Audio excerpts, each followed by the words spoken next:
কোরআনের সূরাতুল হাশরের মধ্যে আল্লাহ তাআলা প্রমাণ দিয়েছে বিসমিল্লাহির রাহমানির রাহিম।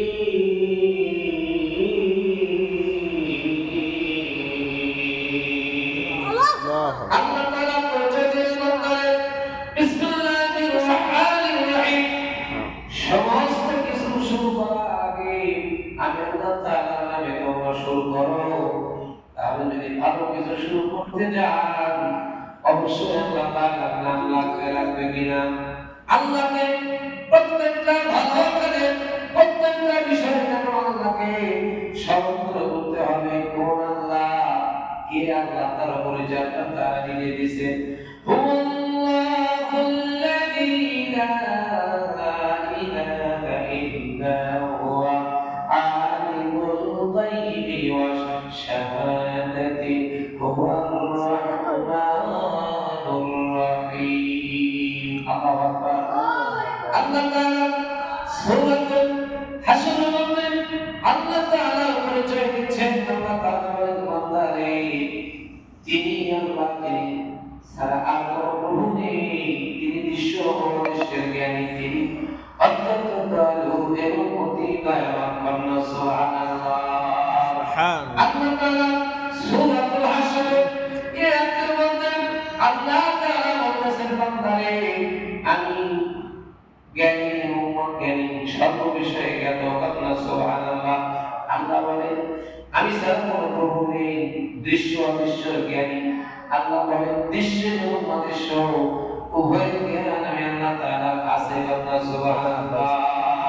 সম্মানিত হাজির, আল্লাহ তাআলা আবার আল্লাহ তাআলা বলেন দিচ্ছেন কোরআন থেকে শুনুন, যালিকুমুল্লাহু রাব্বুকুম খালিকু কুল্লি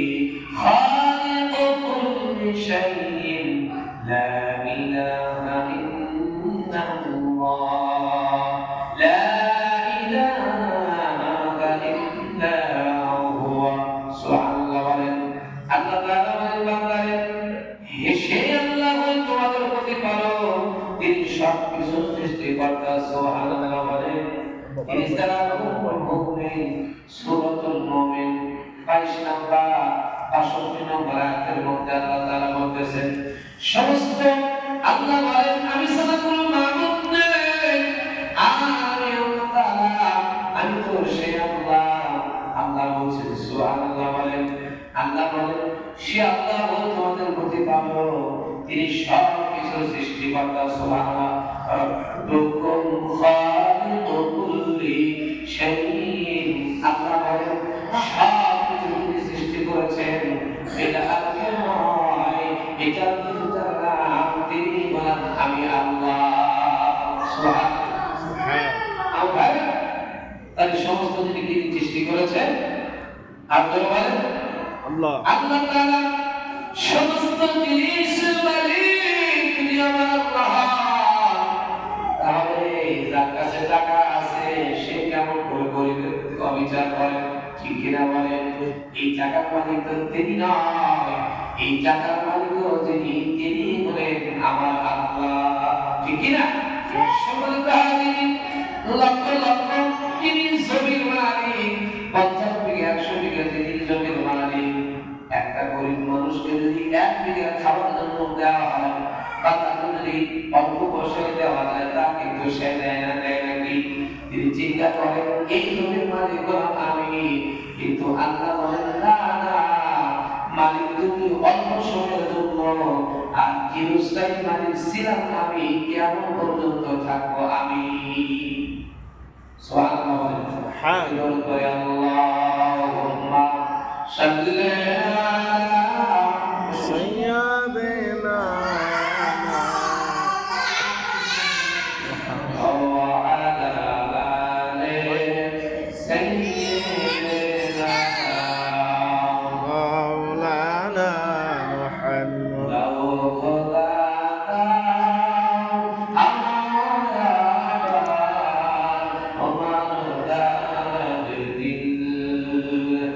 দাওয়া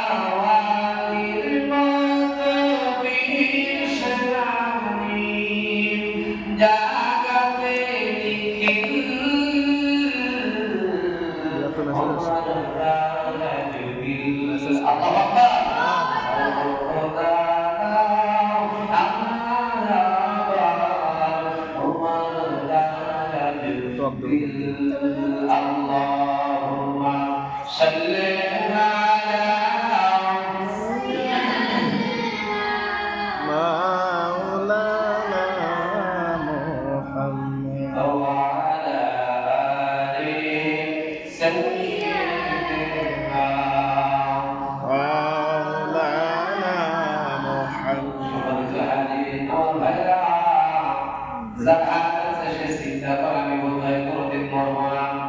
একটা ব্যক্তি যার টাকা আছে, পয়সা আছে, তার টাকা নাই, তার পয়সা নাই। প্রত্যেকটা মানুষ কিন্তু বাঁচতে চায়, কেউ কিন্তু মরতে চায়। কথা বলে ঠিক কিনা? ঠিক। আমার আল্লাহ বলেন বান্দারে, পৃথিবীতে কুল্লু নাফসিন যায়িকাতুল মাউত, পৃথিবীতে যার জীবন আছে ওই ব্যক্তি যার মরণ আছে। সুবহানাল্লাহ। বর্তমান সময় মানুষ মরণ থেকে পালায়। আল্লাহ তাআলা বলেন না, তুমি যতই বাদর হও না কেন, টাকাওয়ালা হও না কেন, পয়সাওয়ালা হও না কেন, যত বড় দামি লোক হও না কেন, এই মরণ থেকে তুমি কোনদিন বাঁচতে পারবে না। কথা বলো ঠিক কিনা? ঠিক। হুয়াল্লাযী হিনা ইউমীতু ফাইদা ক্বাদা আমরান ফাইন্নামা ইয়াকুলু লাহু কুন ফায়াকুন। আল্লাহু আকবার বলেন। আল্লাহ। আল্লাহ তাআলা সূরাতুল মুমিনের আপনার ৬৮ নম্বরের মধ্যে আল্লাহ তাআলা জানিয়ে দিলেন, দ্বিতীয় সেই সত্তা যিনি জীবন ও মৃত্যু দান করেন। সুবহানাল্লাহ বলেন। আল্লাহ তাআলা বলেন, হুয়াল্লাযী ইউহয়ী ওয়া ইউমীতু, আমি তো সেই আল্লাহ যিনি জীবন ও মৃত্যু দান করি। সুবহানাল্লাহ। আর আল্লাহ তাআলা বলেন, ওয়া তারা ফাইদা ক্বাদা আমরাহু ফাইন্নামা ইয়াকুলু লাহু কুন ফায়াকুন। আল্লাহু আকবার। আল্লাহ তাআলা বলেন বান্দারে, এবং যখন কোন কাজের ইচ্ছা পোষণ করেন তখন তিনি বলেন হও, কুন ফায়াকুন। আল্লাহর একটা কাজ করতে কারো পরামর্শ করতে হয় না। আল্লাহর একটা কাজ করতে গেলে এক সপ্তাহ সময় লাগে না, এক সেকেন্ড সময় লাগে না। আল্লাহ বলেন, ও বান্দারে, ইয়াকুলু লাহু কুন ফায়াকুন। আল্লাহু আকবার। আল্লাহ তাআলা বলেন বান্দারে, ইয়াকুলু লাহু কুন ফায়াকুন। আমি আল্লাহ তাআলা বলি হয়ে যাও। আল্লাহ বলার সাথে সাথে এক সেকেন্ডের চাইতে কোনো সময় লাগে, ওই জিনিসটা হতে কোনো সময় লাগে না। সুবহানাল্লাহ। বন্ধুরা, যাদের হায়াত আছে তারা চিন্তা করতেছে, আমার তো এখনো সময় অনেক বাকি, আমার তো মৃত্যুর সময় হয় নাই। এই চিন্তা তাদের আছে কিনা? আছে। আল্লাহ বলেন বান্দারে, তোমার চিন্তাধারা আগে রব্বিকারীমের চিন্তাধারা আকাশ পাতাল ডিফারেন্স। তুমি চিন্তা করতে করতে শত শত বছর যদি তোমাকে হায়াত দেই, তবু তুমি মৃত্যুর চিন্তা করবা না, চিন্তা করতেই থাকবা, চিন্তা কোনো শেষ হবে না। একটা কাজ করতে গেলে তোমার পরামর্শের প্রয়োজন, কিন্তু এখন দেখো এখন আমি আল্লাহর পরামর্শ লাগে না, আমি বলার সাথে সাথে ক্ষণিকের মধ্যে তা হয়ে যায়। আমার ভাই, তাহলে আল্লাহ তাআলা যদি আল্লাহ বলার সাথে সাথে আল্লাহ আমার আপনার জানটা কবজ করে নেবে, কোন সময় কি দেওয়া হবে? যেন বলেন আল্লাহ তাআলা বলেন বান্দারে, আল্লাহ যখন বলেন ইচ্ছা পোষণ করেন, যা বলেন তাই হয়ে যায়। সুবহানাল্লাহ বলেন। আল্লাহ তাআলা বলেন বান্দারে, অমনি তা হয়ে যায়। আল্লাহ তাআলা বলেন, হুয়াল্লাযী খালাকাকুম মিন তুরাবিন সুম্মা মিন নুতফাতিন সুম্মা মিন আলাকাতিন সুম্মা ইখরিজুকুম তিফলা। আল্লাহু আকবার বলেন। আল্লাহ তাআলা বলেন বান্দারে, আল্লাহ সুবহানাহু ওয়া তাআলা সূরাতুল মুমিনের ৬৭ নম্বর আয়াতের মধ্যে আল্লাহ সুবহানাহু ওয়া তাআলা ওয়াজ করে বলেন বান্দারে, আমার কাছ থেকে তোমরা তিনি সেই তিনি তোমাদেরকে মাটি দ্বারা, তারপর বীর্য থেকে, তারপর চমন পাতা মাংসপুত্র থেকে, তারপর শিশু রূপে আল্লাহ তাআলা দুনিয়াতে সৃষ্টি করেছে। সুবহানাল্লাহ। সকলে ভাই এই আয়াতের ব্যাখ্যার মধ্যে আছে আল্লাহ তাআলা সূরাতুল মুমিনের ৬৭ নম্বর আয়াতের মধ্যে আল্লাহ তাআলা ওয়াজ করে বান্দারে, তিনি তো সেই সুবহানাল্লাহ। আল্লাহ বলেন হুয়াল্লাযী খালাকাকুম মিন তুরাবিন, তুরাব মানে মাটি, তুরাব মানে কি? তুরাব মানে মাটি। আল্লাহ বলে আমি তোমাকে মাটি দ্বারা তৈরি করেছি। তারপরে সুম্মা মিন নুতফাতিন, সুম্মা মিন আলাকাতিন, নুতফাতিন তারপর বীর্য থেকে। আল্লাহ তাআলা বলেন ৩ নম্বর, তারপর যখন কথা মাংসপিণ্ড থেকে। আল্লাহ বলেন সুম্মা মিন আলাকাতিন, আমি তোমাকে জমাট পিণ্ড মাংস থেকে তৈরি করেছি। আল্লাহ বলেন আমি তোমাকে তারপর জমাট কাটা মাংসপিণ্ড থেকে। আল্লাহ বলেন সুম্মা ইখরিজুকুম তিফলা। আল্লাহু আকবার।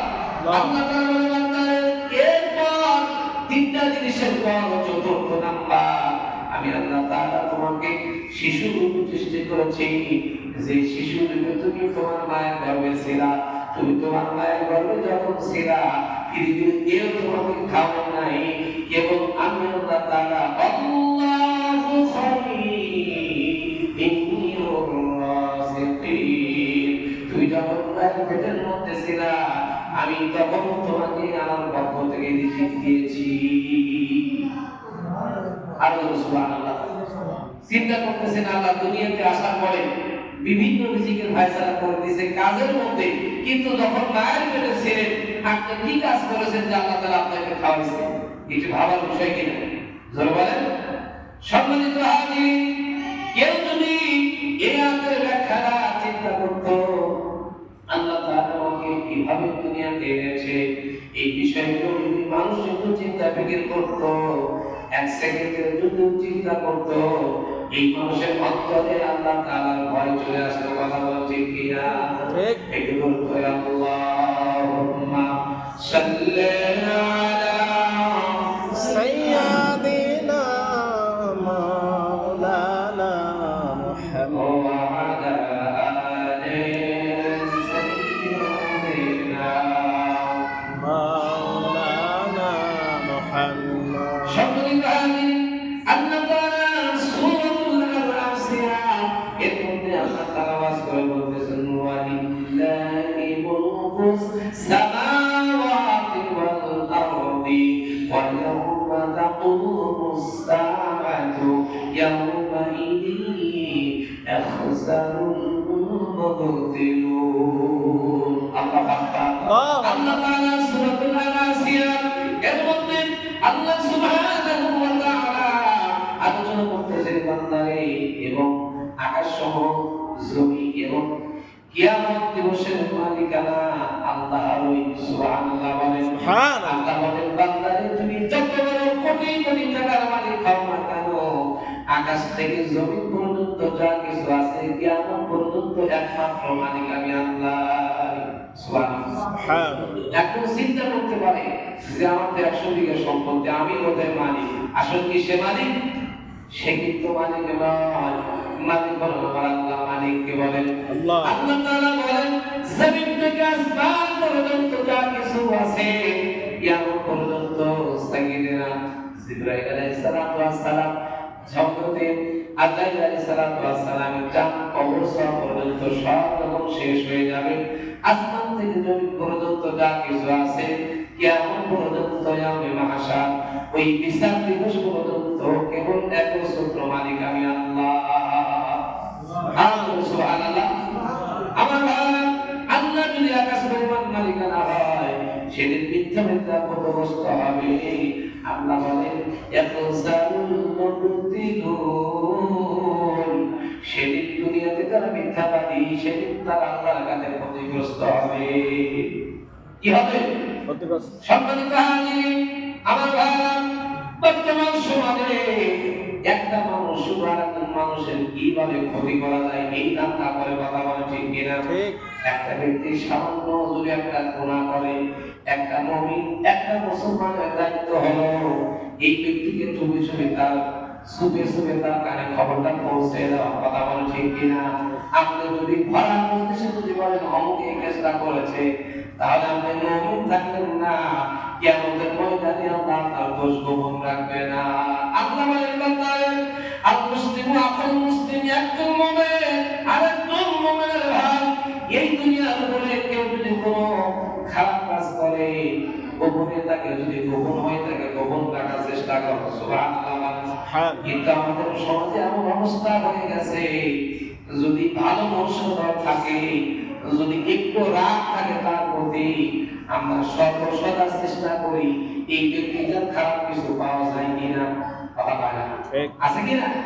কিন্তু আল্লাহ বলেন বান্দাদের, আল মুসলিমু আখুল মুসলিম, একজন মুমিন আর একজন মুসলমানের ভাই, একজন মুমিন আর একজন মুমিনের ভাই। কিন্তু আমাদের সমাজে আমরা চোখের সামনে একটা জিনিসকে ঢেকে রাখতে পারি না। আমার হাবিব বলেন, যদি সাধ্য থাকে কোরআন হাদিস দিয়া, শক্তি দিয়া, বুদ্ধি দিয়া, বিবেক দিয়া তাকে ভালো কাজে ফিরে আনা যায় কিনা। একটা মানুষ যদি চুরি করে কিয়ামত পর্যন্ত মানলে কিন্তু সে ভালো হবে না, হবে কি? এই ব্যক্তিকে যদি আপনি ভালোবাসা দিয়া, নবীজির আদর্শ দিয়া, আল্লাহর ভয়কে যদি আপনি তাকে আহ্বান করে, 10 দিন করতে করতে দেখবেন 11 দিনের মাথায় সে নসিহত পেয়ে গেছে, ঠিক কি না?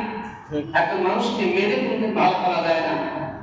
হযরত নিজামউদ্দিন আউলিয়া রাহমাতুল্লাহ আলাইহি, যিনি 99টা খুন করেছিলেন, আমি সংক্ষেপে বলছি, শেখ ফরিদুদ্দীন রহমাতুল্লাহ আলাইহি যেদিন ওনার কাছে আসলো, যে বলতেছে আজকে তোমাকে হত্যা করি, আমি সকালকার নাস্তাটা খাবো না, সুবহানাল্লাহ। শেখ ফরিদুদ্দীন রহমাতুল্লাহ আলাইহি বললেন যে বাবা, এই এত ডাকাতি, এত চুরি চামারি কার জন্য করো? তে বলতেছে আমার ছেলে আছে, মেয়ে আছে, বউ আছে, এদের জন্য করি। তে বলতেছে আল্লাহ বান্দা, তোমার কি তওবা করার ইচ্ছা করে না? আল্লাহর ভয় হয় না? আর তোমার এই পাপের বোঝা কি তারা নেবে? নিজামউদ্দিন আউলিয়া বললেন, হ্যাঁ তারা আমার পাপের বোঝা নেবে। এখন নিজামউদ্দিন আউলিয়া শেখ ফরিদ রহমাতুল্লাহ আলাইহি বলেন, অসম্ভব, তোমার পাপের বোঝা কেউ নেবে না। তে বলতেছে তুমি বাড়িতে চলে যাও।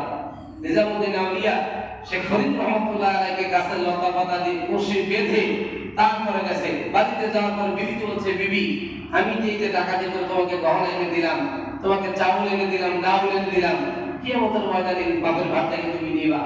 স্ত্রী বলে না, কখনো নয়, কিয়ামত পর্যন্ত না, দুনিয়া পৃথিবী উঠতে যদি যায়, আপনার দায়িত্ব হলো স্ত্রীর হক আদায় করা, আমার দায়িত্ব হলো স্বামীর হক আদায় করা। কোনদিন কিয়ামতের ময়দানে আপনার পাপের বোঝা আমি নেব না। নিজামউদ্দিন আউলিয়া তার মাথা বিগড়ে গেল, ছেলের কাছে, মেয়ের কাছে কেউ তার পাপের বোঝা নিতে চায় না।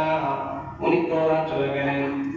জঙ্গলের মধ্যে যাওয়ার পরে দেখতেছে শেখ ফরিদ রহমাতুল্লাহ আলাইহি, যাকে উনি বেঁধে রেখেছিলেন, দিব্যি গতি থেকে সরে দাঁড়িয়ে আছে।